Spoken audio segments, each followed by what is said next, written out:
Сағат айылынан чогулушка келдик эле. Ушул агро неме боюнча, жерлер боюнча, ушу өнүктүрүү боюнча чогулуш болуп өттү. Жакшы маалыматтарды алдык. Кудай буюрса ушу элге жеткиргенге аракет кылабыз.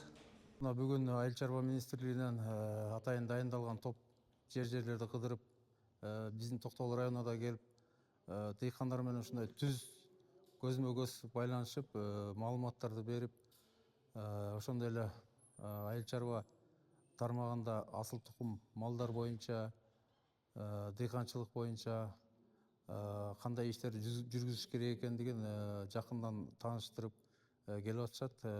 Рахмат айтабыз, ыраазычылык билдиребиз биринчиден.